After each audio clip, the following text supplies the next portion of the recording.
జాన్వి గురించి ఇటు మన వాళ్ళు ఏదో సందర్భంలో మాట్లాడుకుంటూనే ఉన్నారు. అలాగని నార్త్కి దూరం అయిపోవడం లేదు ఈ బ్యూటీ.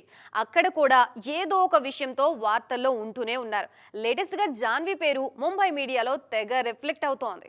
లాస్ట్ ఇయర్ నార్త్ లో 2 రిలీజ్లు చూశారు Janhvi Kapoor. Mr and Mrs Mahi, Ulajh. ఈ ఏడాది కూడా 2 సినిమాలతో ప్రేక్షకులను పలకరించడానికి రెడీ అవుతున్నారు. వాటిలో పరమసుందరి ఆల్రెడీ ప్రమోషన్స్ స్టార్ట్ చేసేసింది.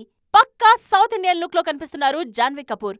ఎలాగైనా ఈ సినిమాతో నార్త్ లోనూ కమర్షియల్ హీరోయిన్ గా స్ట్రాంగ్ గా ప్రూవ్ చేసుకోవాలని భావిస్తున్నారు శ్రీదేవి తనయ. మరోవైపు టైగర్ ష్రాఫ్ తో మూవీకి గ్రీన్ సిగ్నల్ ఇచ్చేశారనే మాటలు వైరల్ అవుతున్నాయి. రీసెంట్ గా కేన్స్ వేడుకలో సందడి చేశారు ఈ బ్యూటీ. కేన్స్ డెబ్యూ ఆరాని ఇప్పట్లో మర్చిపోలేనని కూడా స్టేట్మెంట్ ఇచ్చారు. మరోవైపు ఆమె నటిస్తోన్న పెద్ద సినిమా షూటింగ్ జరుగుతోంది. చరణ్తో తొలిసారి జోడీ కడుతున్నారు జాన్వీ. దేవరలో ఆమె నటించిన తంగం క్యారెక్టర్ కి కూడా మంచి క్రేజ్ వచ్చింది. సెకండ్ పార్ట్ లో ఆమె క్యారెక్టర్ మరింత నిడివి ఉండాలని కోరుకుంటున్నారు జనం. మరోవైపు సౌత్ లో ఏ క్రేజీ ప్రాజెక్ట్ స్క్రీన్ మీదకొచ్చినా నాయికగా జాన్వీ పేరు ఫ్లాష్ అవుతూనే ఉంది. సౌత్ కి జస్ట్ చుట్టంలాగా వచ్చి వెళ్లాలనుకోవడం లేదు జాన్వీ. ఇక్కడే సెటిల్ కావాలనే స్ట్రాంగ్ డిజైర్ కనిపిస్తోంది అమ్మనిలో.